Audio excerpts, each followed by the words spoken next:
All right, guys, Metal Santa here. I'm super excited. I did a thing. I've seen some videos on these things, and I'm like, I gotta try one. I gotta try one. So I'm gonna try one. What you have sitting right here is a Chibson. Got it off of Aliexpress. It actually got here really quick. They were giving me an estimated arrival of November 17th, and today is October 13th.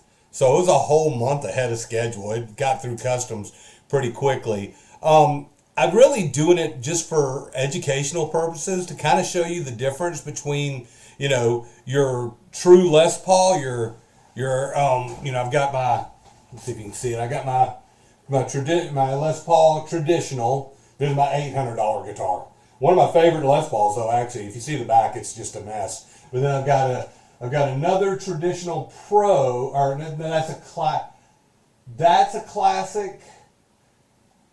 No, that's a traditional. I'm sorry, that's a traditional.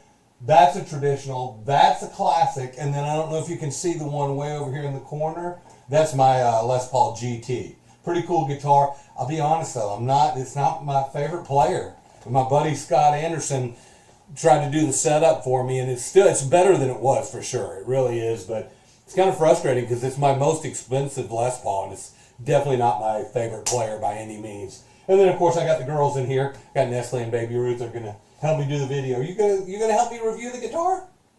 All right, guys. All right. So without further avail, let's go ahead and get to it. Let's unbox this thing. So I'll unbox it, talk a little bit about how it arrived and the condition. We'll take a quick glance look at it, and then I'll do a demo on a playthrough. And remember, before I started my Metal Santa moniker, I was Mike the Mediocre Musician. So I'll tell you what I am is I'm like most of you other guys out there. I'm just an average player. I'm not even really that good, but I enjoy it. Right? I played when I was young, and now I'm playing again. And I got some buddies that play in some cover bands that I'm learning from, and I got a little group of guys that one of my buddies owns one of the Bach to Rock locations, a music school mainly for kids, but me and him get together with another buddy of ours and jam Tuesdays or Thursday nights every week now, and it's fun. It's a fun thing. It's a good way to occupy your time with something productive and something you enjoy. So hope you guys enjoy this unboxing. Let's see, which way should I slide my chair?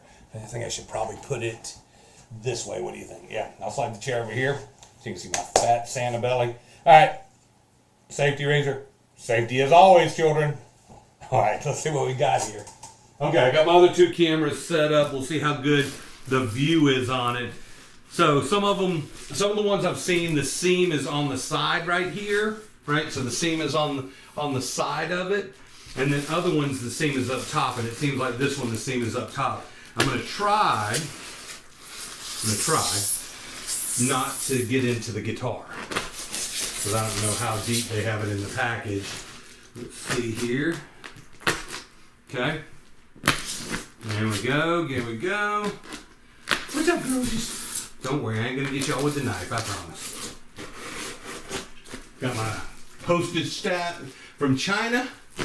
I mean, I kind of feel bad because I'm not a big fan of some of the stuff going on over there, but I had to try one. All right, here we go. Let's see which camera gets the best shot. All right, got the top off. Exactly what it showed in the pictures, it looks like. All right, it's packed pretty decently. I don't see any damage.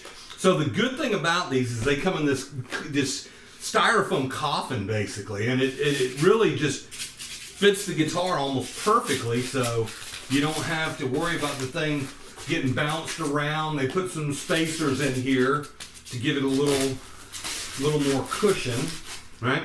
All right, enough talking about it. Let's take a look at it. So here we go. This is an Alpine White. Get all the rubber bands off. Let's see, I'm gonna tilt it up a little bit because now we're on this part of it. So I'm gonna move the camera up just a little bit. And this is, let's see if it's branded, because I didn't see until I just got it. See if you can see. I might have to tilt it up a little bit more to reveal. Have to excuse me, guys. This is my first time using this setup.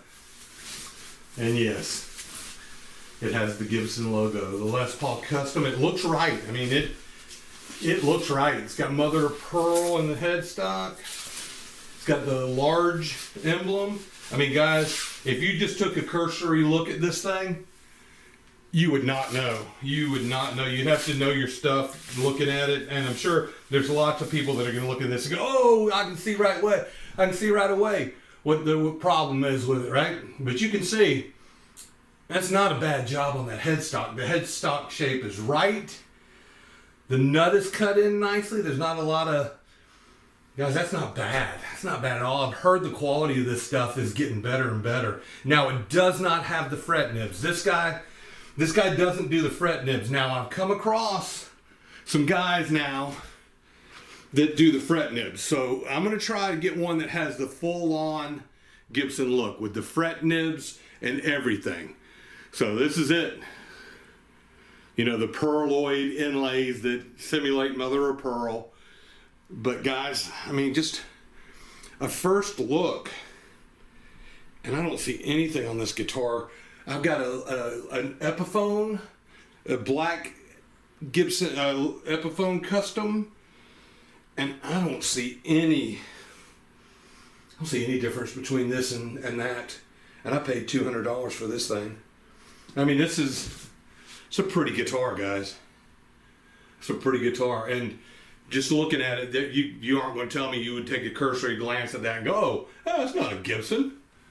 And then it's got they're labeled Grover, right? I don't know if you can see them. They're labeled Grover, but I guarantee you they're not.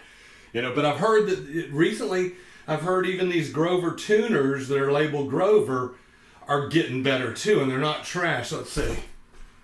Yeah, it's kind of, that's how much I moved it without moving it at all. I mean, they feel about like a cheap tuner. They don't feel like Grovers. But let's see if it's in tune.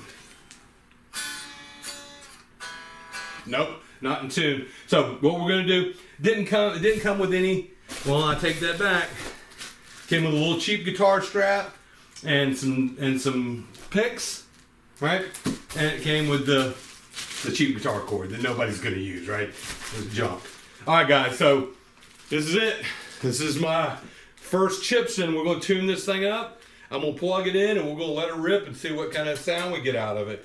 My initial glance look at it, pretty nice, pretty nice. Now there's a couple ways that you can tell the difference, right? It's got the hardstock tailpiece, but then it's got the bridge. If it's the metric style bridge, it's got the slots in it like this for moving the bridge up and down. The Gibsons, if you look at an actual Les Paul, see, I'll pull one down. Going to show you the quick difference. So if you look at this one, you can see there's pins, right? And you can hear the puppies are going crazy. There's pins instead of the slotted ones, right?